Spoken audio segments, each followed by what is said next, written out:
Hello. There's something here that.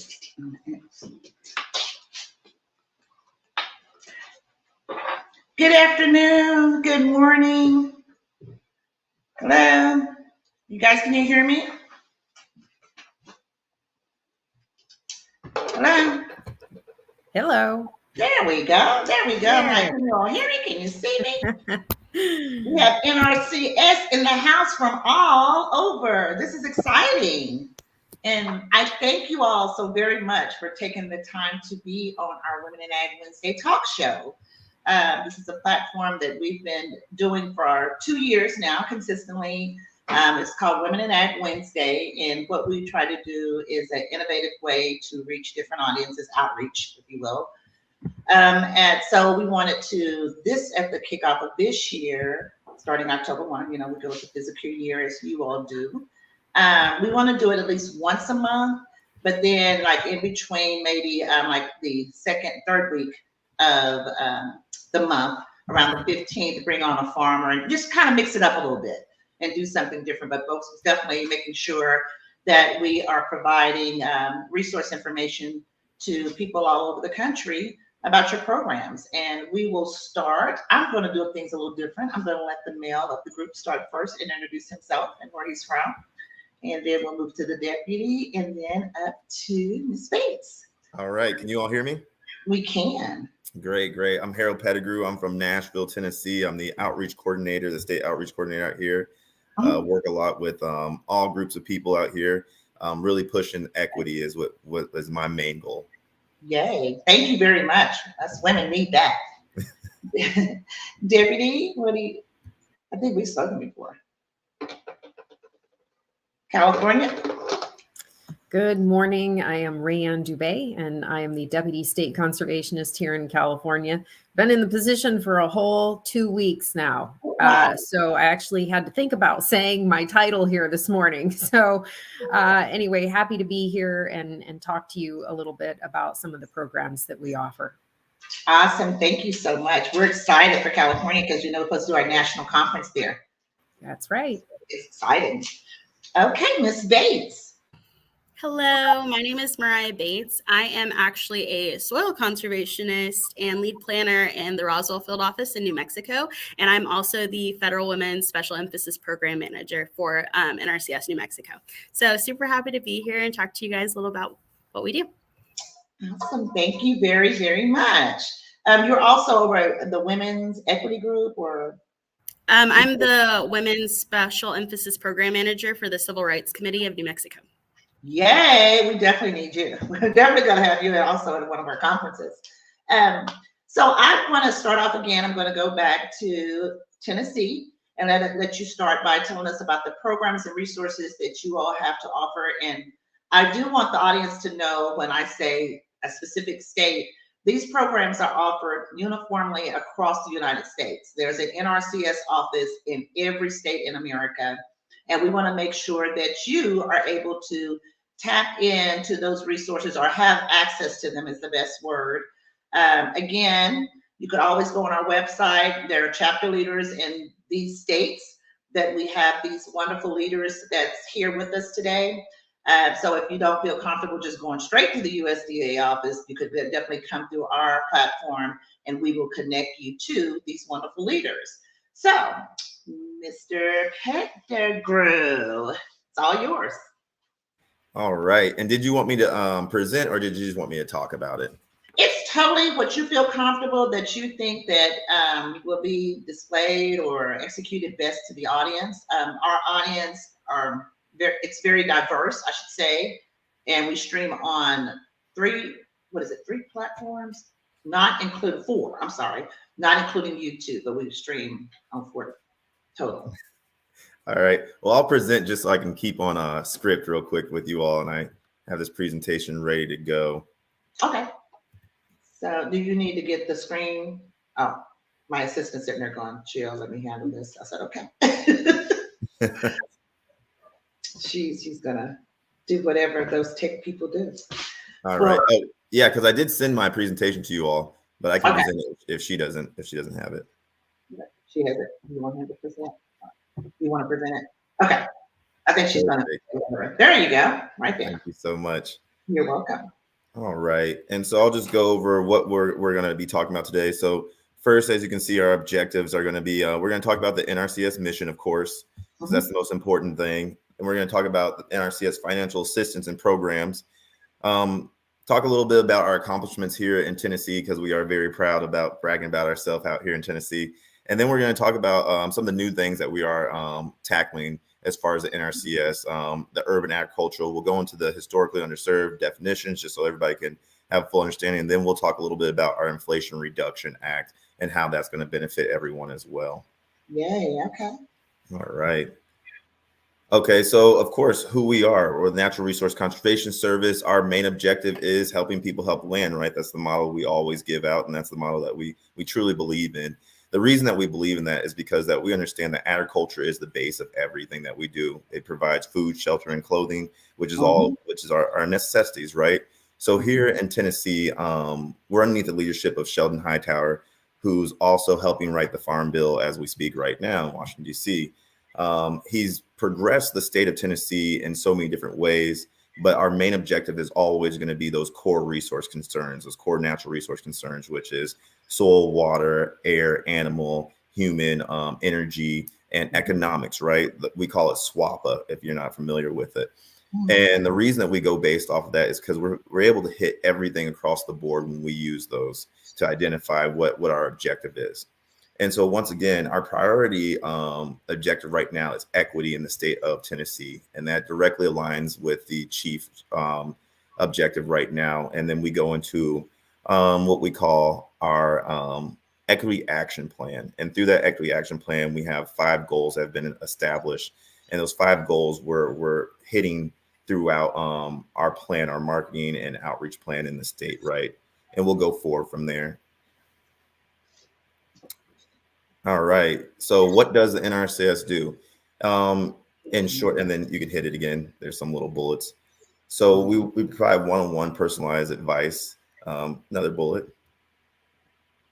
NRCS helps people invest in their operations in local communities. We do this by helping out producers who might not be the traditional producer, right? If we're talking about producers, generally we're talking about large-scale monoculture agriculture. But now we're rebranding ourselves to really hit topics like urban ag or small scale agriculture.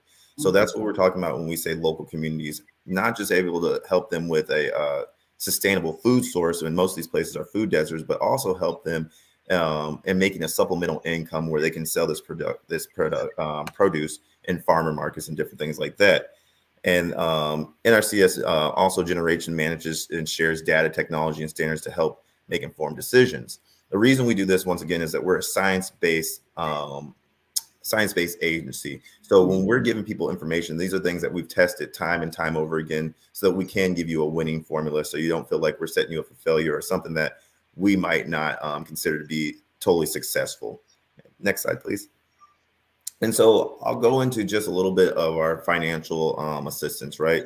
We have a lot of different programs that help people financially and technically. But these are our 2 main ones, right? This is our bread and butter right here, which is Conservation Stewardship Program, which we call CSP, and then Environmental Quality Incentive Program, which we call EQIP.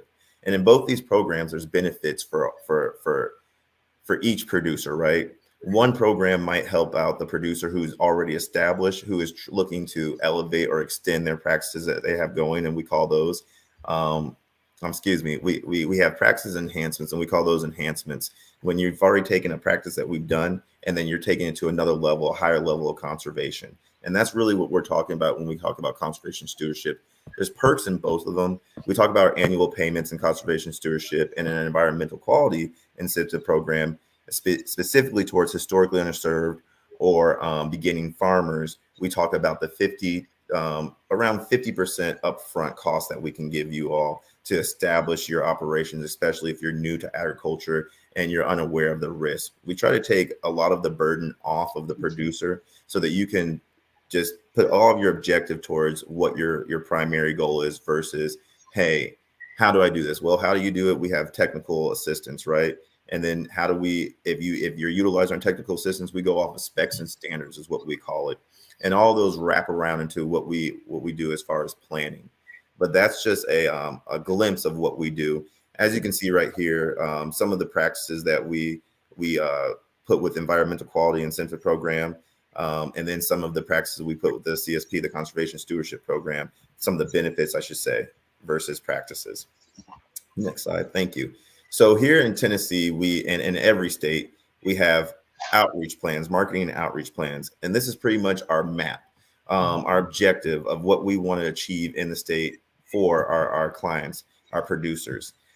This roadmap is something that we tailor each year to fit the circumstances. So this roadmap is really beneficial because we're able to take a lot of different things that we set up for our goals off of our state technical committee. And that's when we bring in the community to sit down with us and go over the different topics that they think are important, the different practices that they think might be beneficial in their area that we might just not be targeting just because we didn't know, or just because we weren't used to working with a certain group of people, be it small ag or urban ag.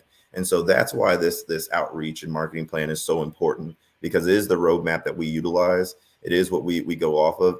And to make this better and more beneficial, we do want to invite people into the state technical committees, into the subcommittees, the urban subcommittees. Specifically, we want historically underserved. We want the women. We want minorities. We want those voices heard so that we can start implementing things that are tailored to those groups of people specifically. Next slide, please.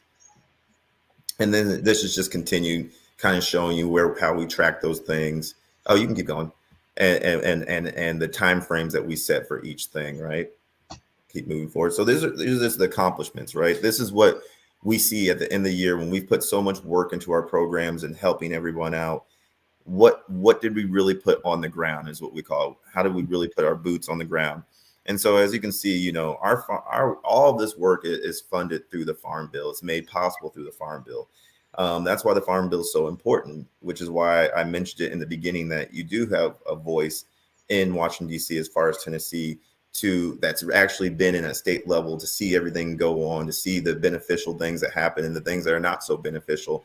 And sometimes we just don't get that representation. And so it's just a great thing that our agency is looking to see, hey, who's been out there, who's in the states, who has great leadership, who can bring something to the table. And as far as conservation goes, we talk about the financial assistance a lot, but I really want to put a light on our technical assistance. You know, a lot of the time people have stopped thinking about the technical assistance when they think about our agency, and our agency was built on technical assistance. Being able to go out there to that person's property, wherever they might sit, and just sitting out there and really talking to them and figuring out the issues they might have, the resource concerns they might have in that area. And that's why technical assistance is so important, because a lot of the time, maybe our time frame might not work for you. You know, usually our time frame is about a year. It takes us a year from the beginning process to the end process of planning. And so sometimes you might have a producer who knows exactly what they're doing. And so it's a lot easier for them just to say, hey, I know what I'm doing, but I want to make sure I'm doing it in the correct manner. And that's where we come in with technical assistance with our specs and standards. Thank you.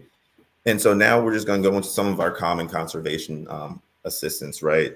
When I say common, I am referring to large scale production, the things that we historically were known for doing. We're historically known for doing the no-till, the pasture reseeding, the rotational grazing, the cover crops, and the critical area planting. But now we're so much more than that. But this is still our core. This is still what we can help people on, no matter your level, be it big or small. Next slide, please.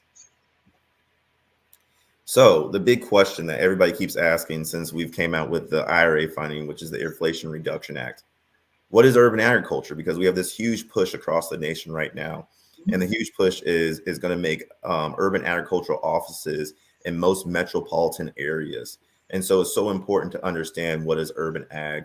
A lot of time people think urban ag is specifically what it says. I have to be in a city setting and I'm doing kind of a backyard farming, and that's pretty much the gist of it.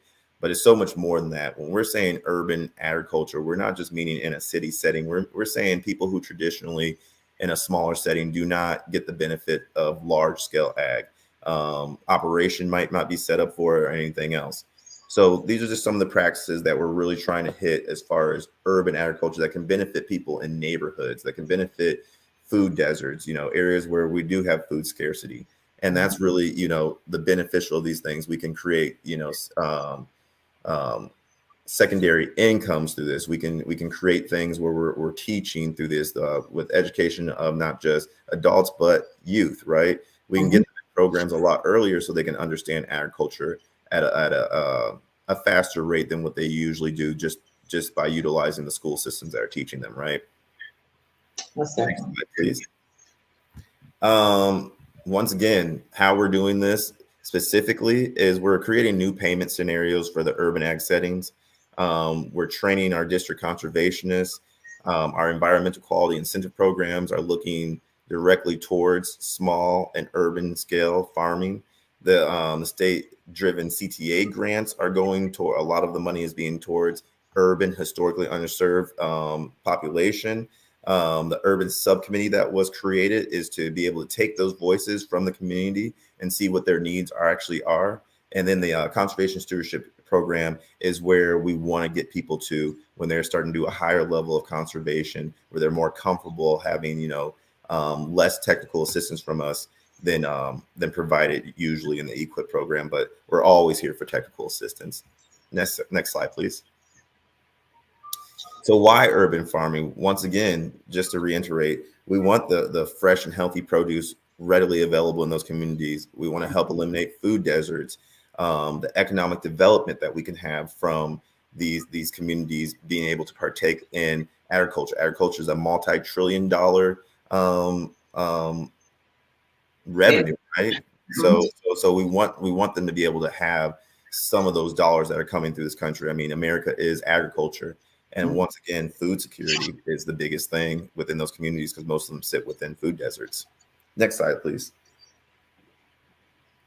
Once again, NRCS and urban agriculture, just to reiterate, we're not just dealing with large scale anymore. We're dealing with the large and small scale. We're dealing with conventional, organic, rural to urban.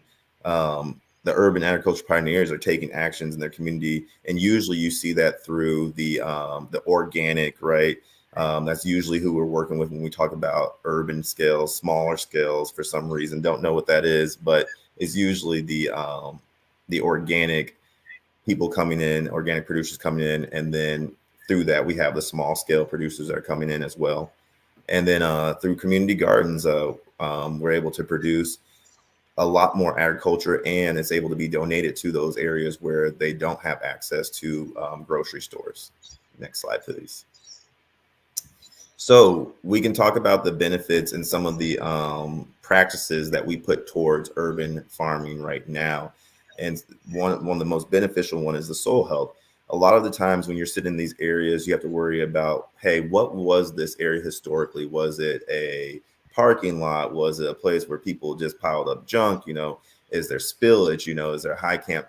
Basically, we're looking for the contaminations in that soil. Is there a high percentage of metals? So through this, we can do soil tests in those areas to make sure that we can remediate that soil if there is an issue. We can add nutrients to that soil if that's the issue as well. With our community gardens, we're doing the high tunnels, the raised beds. We're doing micro irrigation, right? High tunnels you can see on the side. I always tell people when they think about high tunnels, think about this as, once again, a secondary income.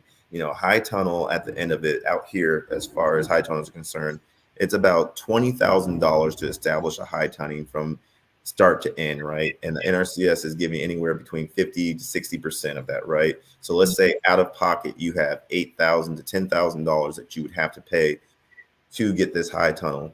Well, just in perspective, right? With all the producers I've worked with, I have a producer who would do the farmers market every weekend and only had a small garden to produce the ag that they were producing. And every weekend they were making about $2,000 a weekend just producing small scale ag. So I always tell people the high tunnel will pay for itself.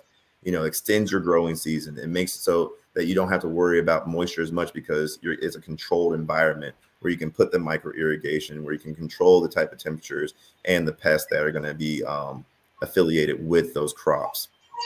Next slide, please.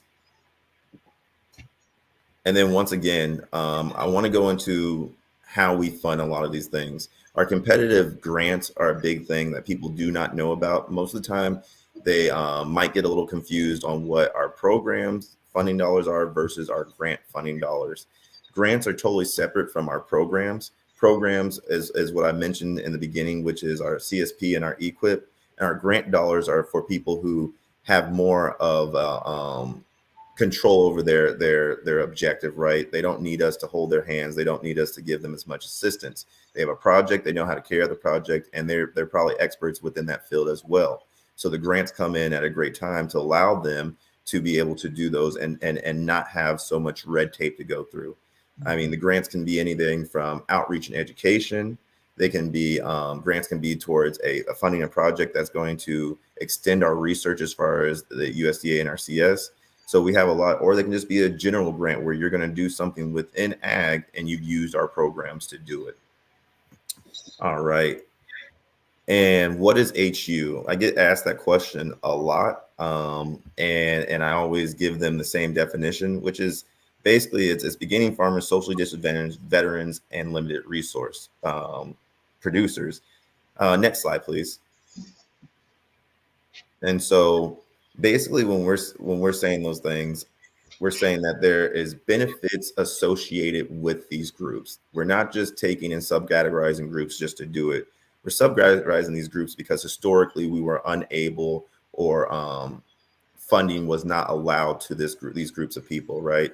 They were historically underserved. They weren't able to take advantage of our programs due to the time period we lived in or what other barrier stood in front of them. So now to alleviate this issue, because people have been set back so far, we're now putting benefits such as the higher pay rates, the dedicated funds to these people, and then advanced payment option, which is huge in EQIP. EQIP only, CSP does not have that option. Next, please. And so this just really breaks it down from agency to agency, right?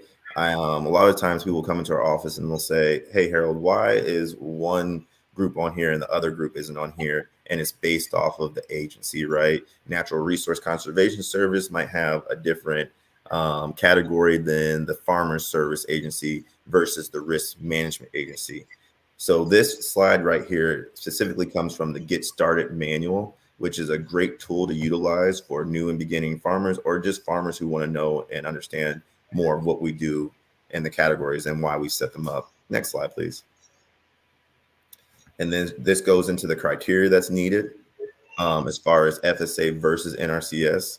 Next slide, please. And this is also going into veteran farmers preference and how we subcategorize them as well. This is our limited resource farmers. And this gives the breakdown. Once again, I'm sorry, go back one slide. There we go. Perfect. And this just gives kind of the breakdown and how loans and the programs and everything else can work for them. Next slide.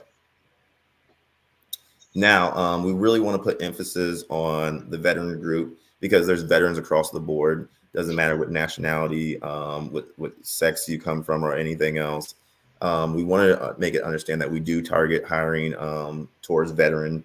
There is veteran preference. So if there is any veterans who are looking for jobs or looking to be part of the USDA, we definitely are a big supporter of that. Next slide, please. The Inflation Reduction Act. This is a big one, right? The Inflation Reduction Act isn't a program of ours. It's another funding source of ours.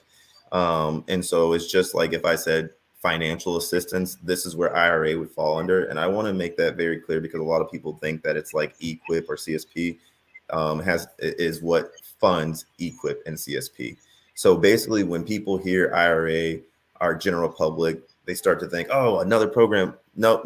It's just another way that we found to give you more money, specifically more money to our historically underserved groups, to equity. So we really want to hit home on that there is funding out there. There's absolutely a crazy amount of funding right now to go towards these groups. So we really want to hit home on that the IRA funding is here. It will be here for the next 10 years. We're going to stop cut off at 2026 as far as applications and contracting. So we definitely want you to get in there. We also have our Act Now in all states, which is another group of financial aid that we're providing, another pool of financial money that we're providing, just like the IRA. But Act Now is a way that we can compete with some other conservation agencies or whatnot when we're trying to give speedy we're trying to give speedy usually our process, like I said, takes a year, so we're just trying to get to a point where we're doing it a little bit faster so we can give them help in a speedier manner. Next slide, please. And this is just some of the practices that we're coupling up with the Climate Smart, which comes in with the IRA, the forestry, and different activities like that. Next slide, please. And these are just key points to take home as far as IRA funding when you go into the office and you're talking with our soil cons. It's just, these are just good things to know. And then next slide. This goes into our subcommittees, which is extremely important. If you do want a voice within your community, please join the subcommittees. This is how we understand what type of funding is needed. This is how you understand what type of grant opportunities are available, what type of financial assistance is available, and what our programs can really do for you within your community. Next slide, please. And this is our state technical committee, which is over our subcommittees. And once again, it does the same thing. It gives us a reference of what we can do better in the community from having local community leaders involved. And then I always want to touch home on this. A lot of people do not understand or even know that we do higher education initiatives. These are full rides to college. If you are going to a historic college, 1890, 1862, and 1994, any of these institutions, the USDA is willing to pay for your college degree as long as it's a agricultural based degree. And when I say agricultural base, I mean that specifically because a lot of times people don't understand that there's so many different job opportunities and careers that you can go into in agriculture that don't just pertain to growing. We have accounting, engineering, there's a lot of different things that go into agriculture that people most times just don't take in consideration. So I really want to hit home on that, how you can get into agriculture and not be the typical soil conservationist. You can be that engineer, you can be that accountant, you can be IT, those type of things, and still be in the ag field and still have your education paid for. The next slide, please. And how to get started. Visit one of your local offices, field offices, sit down, start talking with them, go over what your plans are. Specifically, I say your plan because a lot of the times we'll start putting our plan into action if you don't tell us your plan. So we want to be very specific on tailoring this to the producer versus tailoring it to us, right? Because we're here for the producer, we're here for the client. Next slide, please. And then, of course, thank you for having the NRCS here today, the USDA here today. Really appreciate you allowing me to speak with you all today.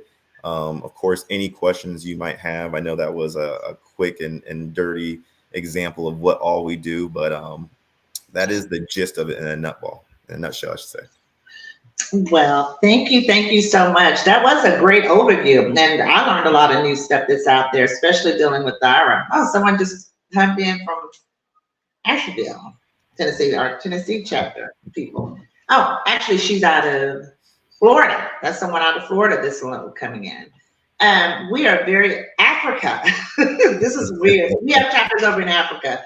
And again, USDA, we've worked with them over there. We visit the USDA office over there in Africa before. But this is great information. Like I said, the IRA information, the Inflation Act, a lot of this we didn't know. And specifically I'm glad we have women here to talk to us about some women set-asides, because a lot of women right now, this specifically speaks to women. Am I correct, ladies?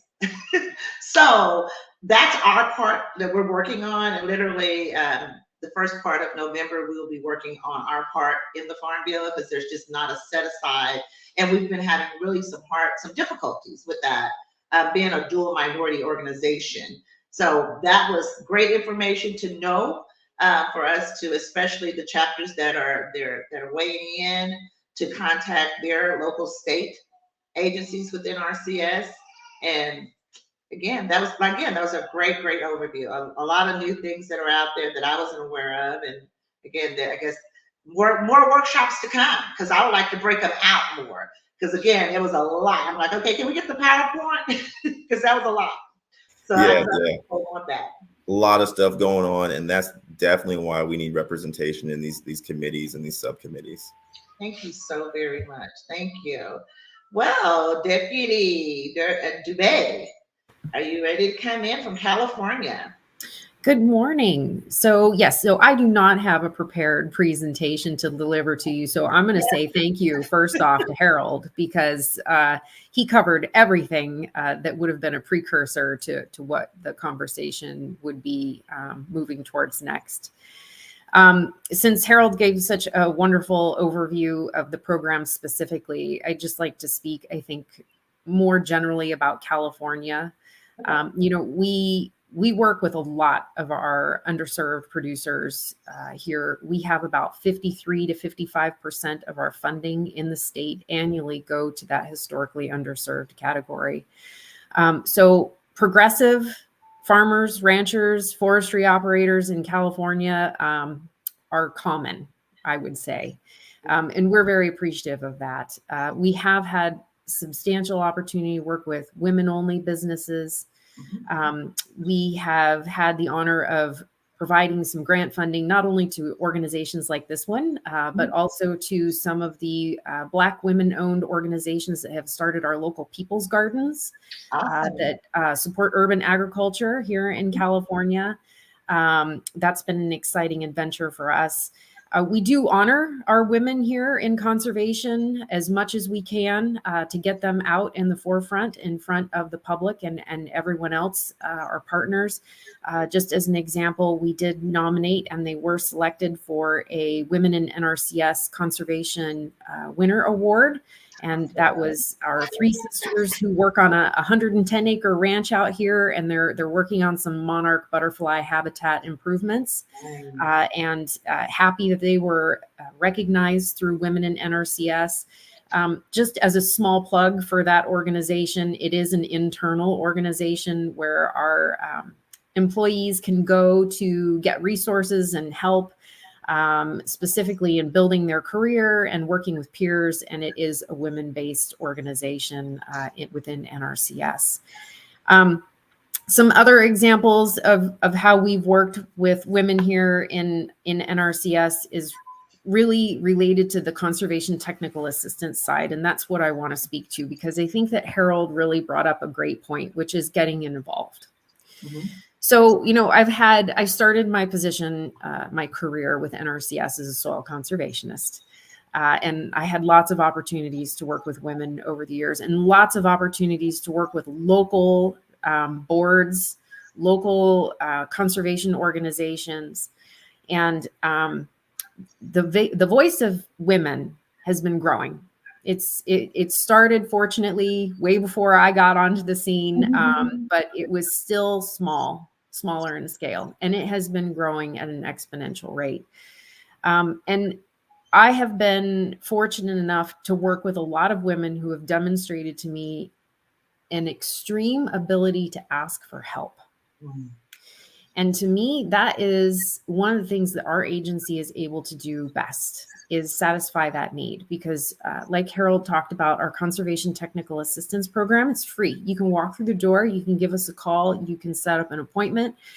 Everything is confidential. We come out to your farm, your ranch, your forestry operation, your urban ag setting. We talk to you about your personal goals.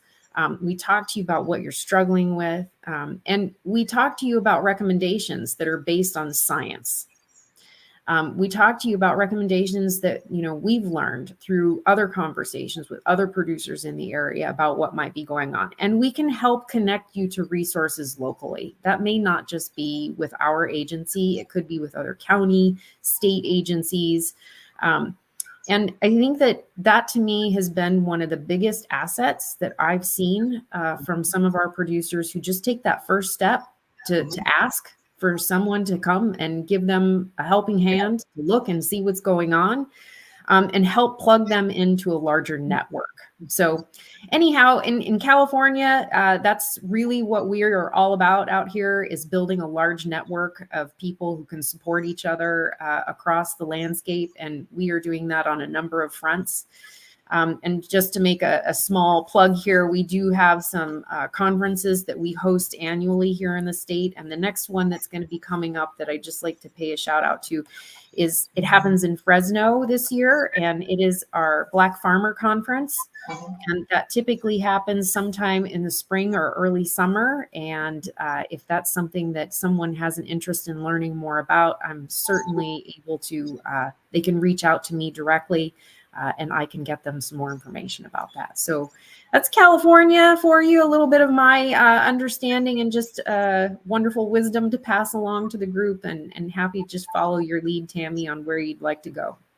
Well, thank you so very much, Deputy. We really appreciate it. And also, you also have an outreach office there in Watts or Compton? Which one? Yeah, so we have, okay, so this is a complicated one. Government leasing isn't easy, but we do have two urban offices, if that's what you're referring to in the state. So we have one that's supposed to be based in the LA area, and we have one in the Oakland area, Compton area. And so the LA office is currently being serviced remotely from Lancaster, which is very nearby, until our office is completed there in LA. And then the Oakland office is being serviced by our nearby Livermore office. Okay. So until we actually get the leasing spaces negotiated in those locations, we are servicing those. We do have one dedicated staff person in the LA office, and we currently have an open announcement that we'll be making a selection for a dedicated person in the Oakland office. That should be coming very soon. We also have a dedicated program manager for urban outreach, and I can get her contact information to this group. Yes. And lastly, we're going to be hiring additional planning staff to support those offices. And I know our partner agency, the Farm Service Agency, is currently advertising to fill positions to support the Farm Service Agency side of the equation as well. So we are staffing up as fast as we can there. Awesome. That is good info. Like I said, we are going to be doing a Women in Ag conference. Our national conference is going to be in California in 2024. And okay, there's some more people weighing in. And we want to also do something in the regional areas of California, because we do have, in Fresno, we have a Hispanic chapter leader, which is a male. So Mr. Harold, you'll be glad that we actually have male chapter leaders. And in Stockton area over, we have another male who's an Afro-American male that's a chapter leader. And then, of course, they're in the LA area. She's a female that handles all the female work with females. I think she's a part of that People's Garden piece, because she actually gives out food to different schools, Title I schools in the area. So that's kind of her piece. And we're working on some community gardens out that way. So again, thank you very much. This is great. I'm so glad to see everybody bringing something different to the table and all this new good information. Miss Mariah from New Mexico, we are so glad to be there. Hello, thank you so much for having me. I'm Mariah. I am the Federal Women's Special Emphasis Program Manager for New Mexico. But I get to have a little different of a perspective because I do work in a field office every day. I actually, before this, was just working with a female producer who's having some issues in the area. So yeah, I just wanted to talk to you guys a little bit about some of the issues I'm seeing women are having in our state that are producers. And then as my role on the Civil Rights Committee, I really get to communicate these things to the right people and try to find solutions. So I'll just talk about this morning since I just got back from there. I have a female producer who is a pecan producer here in Roswell. She is a pretty recent widow. And in our programs, I think how Harold was saying before, women are not considered historically underserved. And because her husband was the producer before her, even though she was not really involved in running any part of the farm, she's not considered beginning farmer rancher either because her schedule, she filed for Schedule F on their tax returns while he was alive.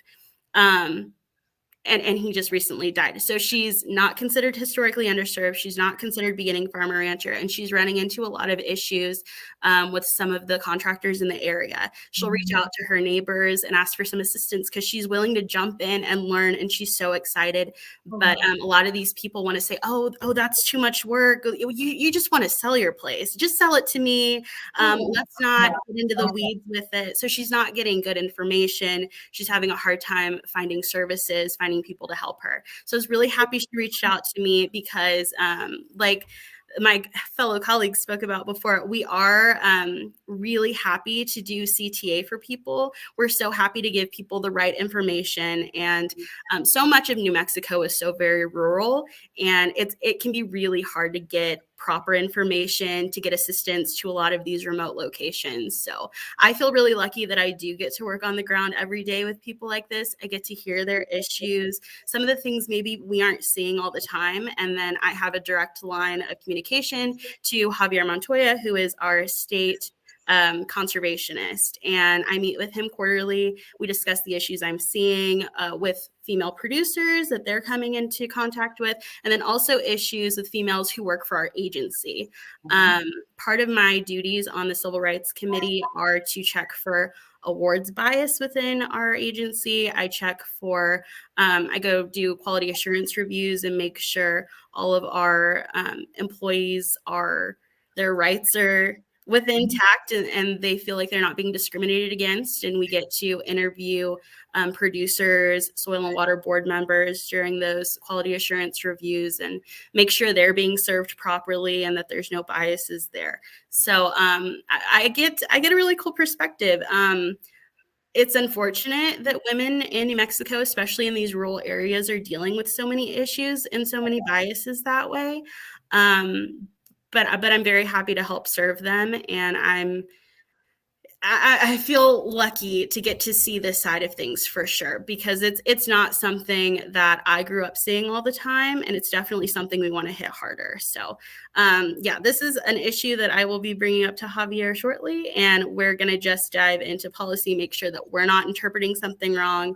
And that's also why it's important for any female producers. Make sure you're reaching out to those field offices with things like this. Even though it may not be an issue that you're receiving bad service from us, maybe there are things that we can help find a solution to, discuss with the right people, and maybe have some input in the new farm bill, seeing some of that better vocabulary in there to better serve our female producers.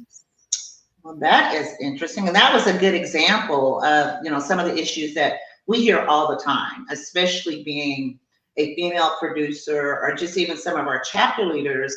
They're running into, well, you haven't been actually in the agriculture industry for more than 3 years. Well, where our organization is actually able to step in, we've been around for almost 16 years come February.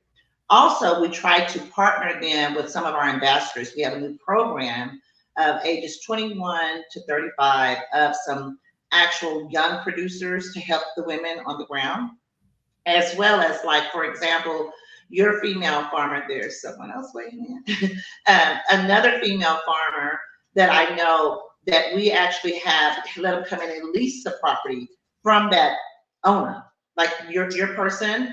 We will partner them up so that one lady could come in to have the experience and be able to utilize or access your resources. There are different ways that our organization tried to help the women to be able to tap into USDA resources. There are a lot of biases, if you will, because the agriculture industry is a male-dominant industry.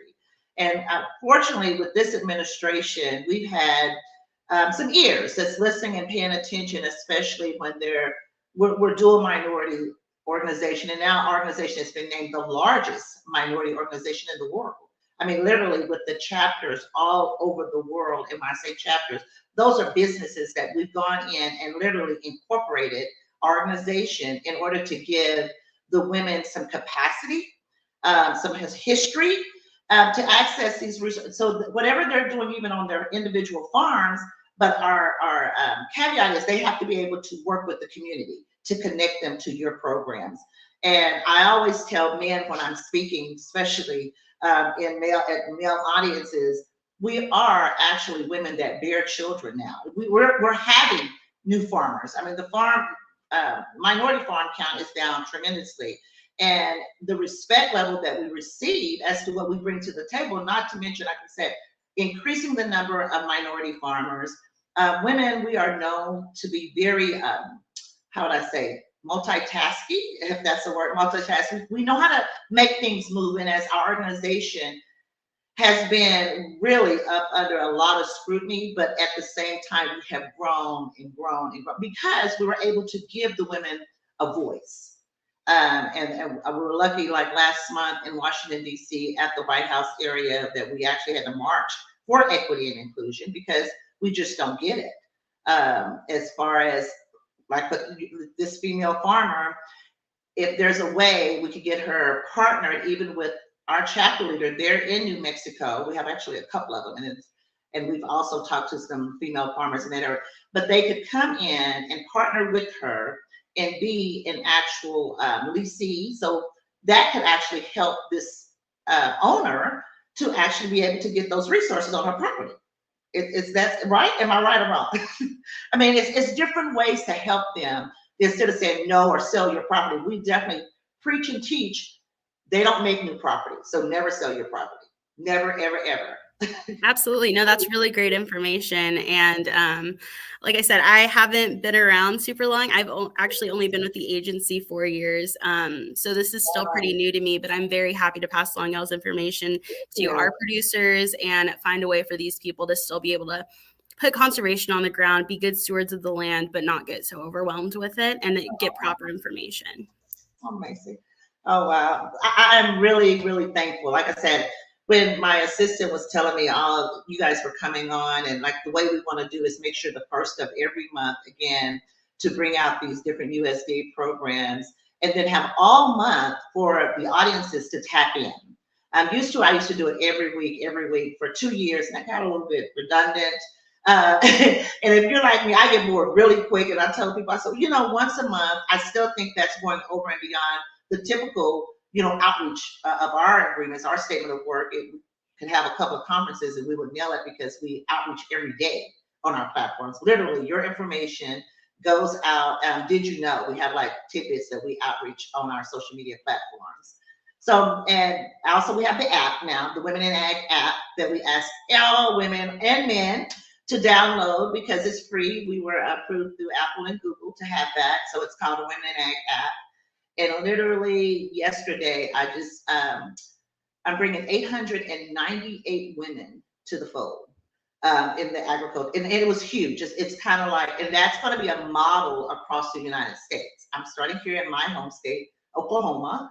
But I went down to a very rural area. It was so far. I thought, oh my God, I'm in Arkansas when I was driving. But these are 898 women in one area that is going to actually change the world, because what we're bringing to them through NRCS, because if it wasn't for NRCS, I know the person was saying, if NAAA wasn't around, they wouldn't be at the table. But literally, if NRCS didn't partner with us, we wouldn't be around. We wouldn't be able to connect with these women.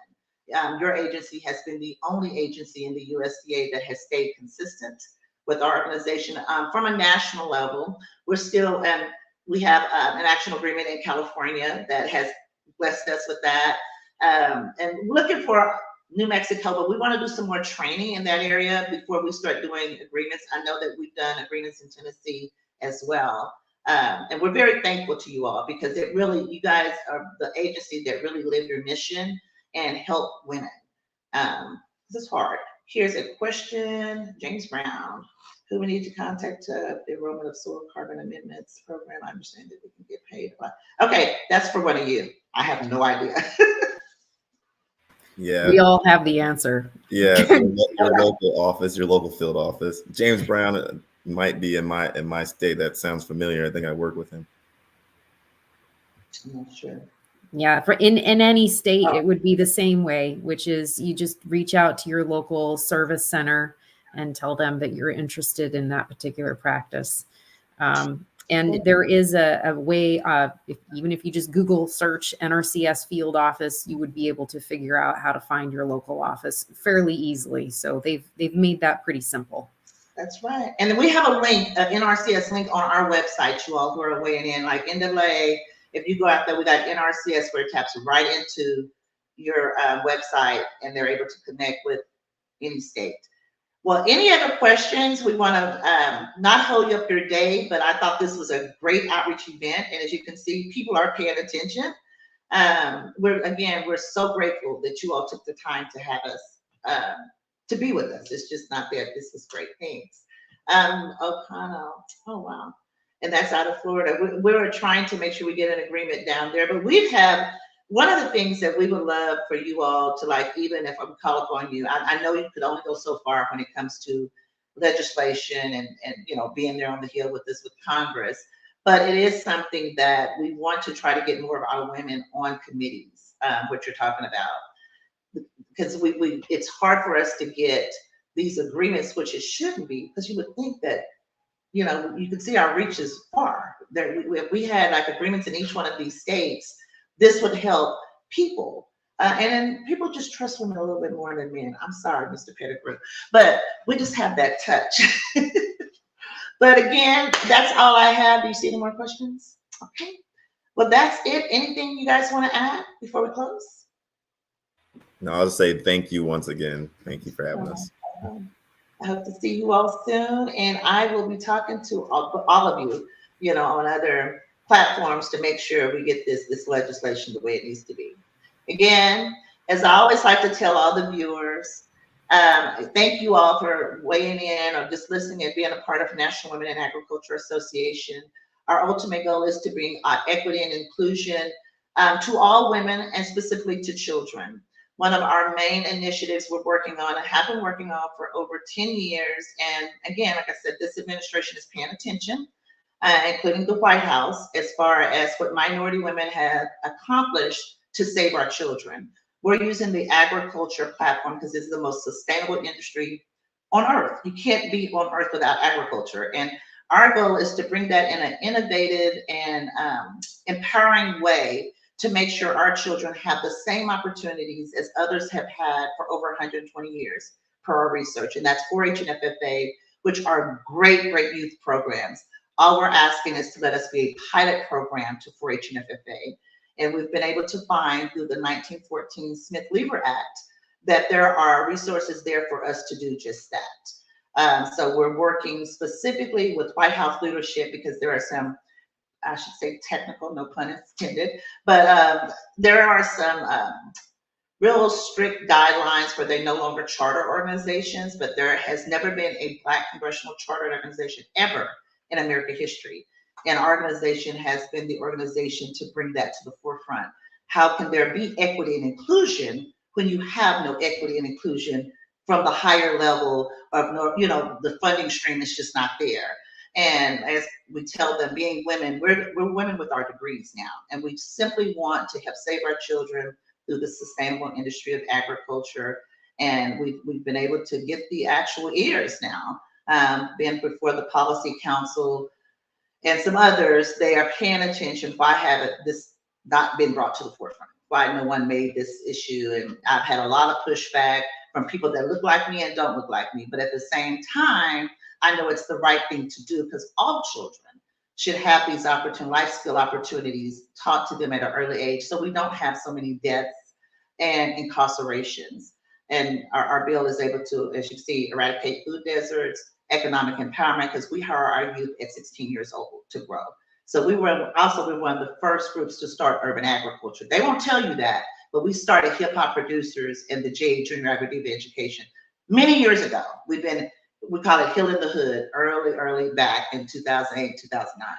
So again, as I tell the youth and others, it's a great day in ag to make that bag.